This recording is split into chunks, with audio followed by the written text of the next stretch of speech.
6 years ago, my sister stole my millionaire fiancé, the man I was about to marry. Now, at our mother funeral, she walked in with him, flashing her diamond ring, and said, "Poor you, still alone at 38.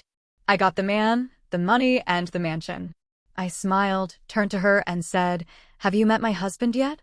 When I called him over, her face went pale, because actually, my husband was. 6 years ago, I thought I had it all. I was engaged to a man who came from money, but more importantly, he was kind, attentive, and made me believe in forever. The wedding was set, my dress was hanging in my closet, and we were only a few months away from walking down the aisle. Then my own sister, blew it all up. She slept with him behind my back, convinced him to call off the engagement, and within months, she moved into his mansion. She didn't just take my fiancé, she took the life I had been building. I was humiliated. Family gossip spread like wildfire, and suddenly I was the pathetic, jilted bride-to-be. Meanwhile, she flaunted their vacations, her designer bags, and her shiny new life. It hurt, but I moved on. Quietly. Fast forward to last week. Our mother passed away, and the funeral was the first time in years that all of us were in the same place. I kept it together until the reception after the service, where everyone gathered in the church hall. That's when she walked in. My sister, dressed in black but dripping with diamonds. On her hand was a massive rock I recognized instantly. It had once been my engagement ring. And of course, right behind her was my ex, now her husband, holding her hand like she was some prize. She wasted no time. Within 5 minutes she came up to me, smiled that smug smile, and said loud enough for people around us to hear, "Poor you, still alone at 38. I got the man, the money, and the mansion." People gasped. My aunt squeezed my arm in sympathy, waiting for me to break. But instead, I smiled. Calm. Steady. I turned to her and said, "Have you met my husband yet?" Then I called him over. And when he walked up, her face drained of color, because the man standing beside me wasn't just my husband. He was someone she never expected. When I said the word husband, I could see my sister's smirk falter for the first time. She clearly thought I had made it up. After all, in her mind, I was the pathetic older sister, doomed to be single forever after she snatched away my millionaire fiancé. But then he walked over. My husband. Tall, confident, with that kind of presence that makes a room turn quiet without him saying a word.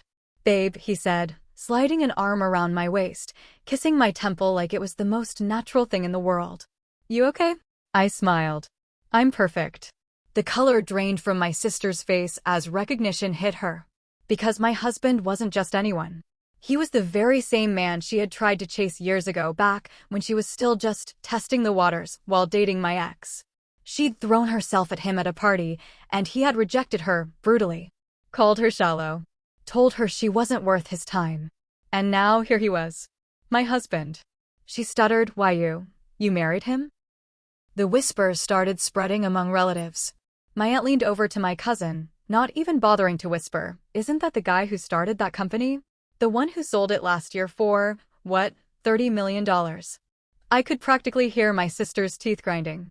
She had expected to humiliate me, but instead, she was the one standing there, wide-eyed, realizing that her pity speech had just backfired spectacularly. My husband, bless him, looked her up and down once, then turned back to me and said, "I didn't know clowns were invited to funerals." The table behind us snorted with laughter.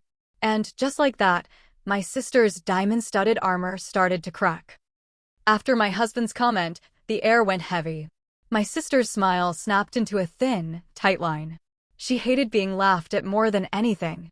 For years, she had thrived on being the shiny one, the one with the rich husband, the big house, the lifestyle that people envied. Now, in front of the whole family, she looked cornered. She tried to recover. "Well, money isn't everything. Some people marry for love, others settle." She gave me a fake sweet look, like she still had the upper hand. But my husband wasn't having it. Calmly, he said, "Oh, don't worry. We didn't have to settle for anything. We built something real. Not transactional." That hit like a slap. A couple of my cousins actually coughed into their hands to hide their laughter. My sister's face turned red. She grabbed her glass of wine and hissed, "At least I have security. A mansion. Stability. What do you have?" I looked her dead in the eye and said, "A husband who doesn't need to buy loyalty. Because he actually has mine." The silence that followed was brutal. She slammed her wine down on the table and stormed off, heels clicking against the church hall floor. A few relatives trailed after her, but most stayed put, whispering among themselves. And me? I just kept smiling. Because here's the thing my sister didn't know: that mansion she bragged about, it wasn't as secure as she thought. I had information that would make her whole world collapse, and I knew I was going to use it. The funeral reception wound down, but I knew my sister wasn't done.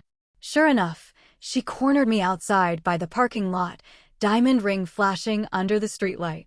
"You think you've won, don't you?" she sneered. "But you'll never have what I have. The mansion. The lifestyle. The security." I almost felt sorry for her. Almost. So I leaned in and said, very softly, "That mansion? The one you keep bragging about? It's not even yours." Her face froze. See, what she didn't know was that when she married my ex, his finances weren't as bulletproof as he made them seem. He had leveraged nearly everything, including the mansion, to cover his business debts.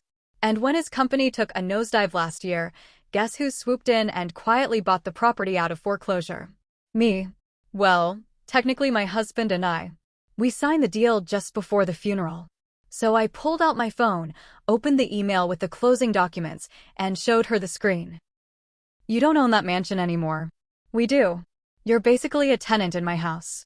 She went pale. For once in her life, she had no words.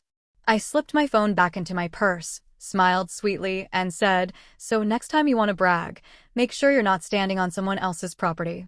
Then I walked away, my husband's hand in mine, while my sister stood frozen in the parking lot, diamonds, designer dress, and all, suddenly realizing the truth. She hadn't stolen my life.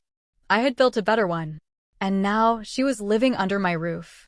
If this story kept you hooked, give it a like, share your thoughts below, and subscribe for more.